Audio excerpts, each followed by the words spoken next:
महाराष्ट्रनि राजखान्थिनि दोहौआ आसामाव महाराष्ट्रनि गिबि मन्त्रि एकनाथ शिन्देआ दोलोनि बेरेखा खुद्रिखांदों। गावजों लोगोसे 40सा शिवसेनानि एमएलए दं होननानैबो दाबि खालामदों एकनाथ शिन्देआ। आसामाव दैबानानि उदखारा दासिमबो खमायाखै। 53,94,404 सुबुंफोरा दैबानाजों सिलिंखार खालामजादों।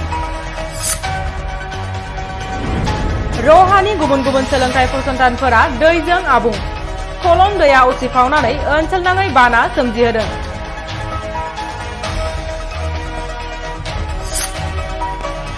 गेजेर आसामाव दैबानाजों सिलिंखार जानांनाय नखरफोरखौ खौरां लाहैगोन गिबि मन्त्रि डक्टर हिमन्त बिश्व शर्माया। रायजोनि गुबुन गुबुन जिल्लाफोरा दैबानाजों भुगिनांगासिनो दं। मुकालमुवानि गल्दी गलायाव जौ बिगा हाया दैबानाजों सिलिंखार जानांदों। दासिमबो मोजां थासारियाव फैयाखै दरं जिल्लानि सिफाजारा, खमायाखै दैबानानि उदखार।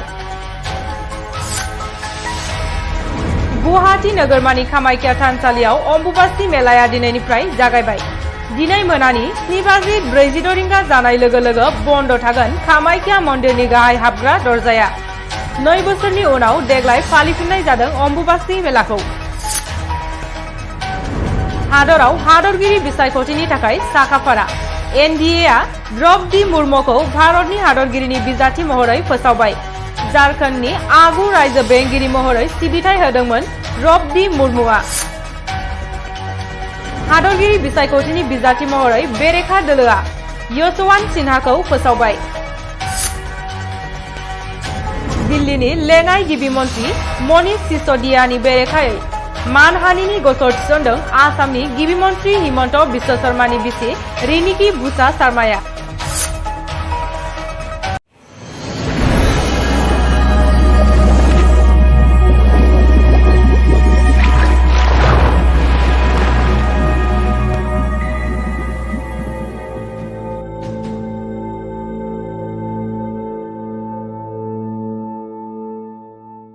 नोंथांमोना सानफ्रोमबोनि खौरांखौ मोननो थाखाय रिलाइभ निउज 24 बड' इउटुब चेनेलखौ साबस्क्राइब खालामनायजों लोगोसे फेसबुक पेजखौ फल' खालामनानै लाइक शेयार खालामनो दाबाव।